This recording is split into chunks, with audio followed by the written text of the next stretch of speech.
పుష్ప కేశవ ఎలా పోయింది మరి? పుష్ప కేసు నన్ను నేను ఒక్కనే కాదు, ఫస్ట్ నన్ను పిలిచారు, ఇది క్యారెక్టర్ అన్నారు నాకు. పుష్ప క్యారెక్టర్ కన్నా కేశవ క్యారెక్టర్ చాలా ఇంపార్టెంట్ రా, అందరు నీ పేరే చెప్తారు. అప్పటి వరకు ఆయనకు తెలియదు, ఆయన యూట్యూబ్ చూడలేదు నాది. సో అందరు నీ పేరే, సేమ్ నేను చెప్పి ఆ డైరెక్షన్ డిపార్ట్మెంట్ రైటర్లు అందరు కూర్చొని డిస్కస్ చేస్తారు అని, అందరు నీ పేరే చెప్తారు. ఇట్లా నీ సినిమాలు నేను ఒక 2 చూస్తాను నేను అంటే, ఓకే సార్ అది ఇదన్నా అయిపోయింది. తర్వాత నా తర్వాత సుహాస్ని అబ్బాయిని చాలా మందిని అనుకున్నారు. బట్ వాళ్ళకి కావాల్సింది ఏంటంటే ఎప్పుడు పిలిచినా రావాలి, ఎప్పుడు పిలిచినా రావాలి.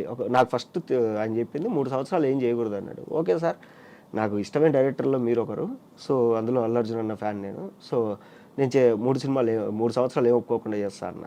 బట్ వీళ్ళకేంటంటే ఎందుకు ఇన్ని ఇబ్బంది పెట్టడం, ఇప్పుడే బిగ్ బాస్ నుంచి వచ్చాడు, కొంచెం రెమ్యునరేషన్ పెంచుకుంటాడు. నాకేంటంటే బిగ్ బాస్ నుంచి రాకుండా ఒక 6 సినిమాలు రెడీగా ఉన్నాయి.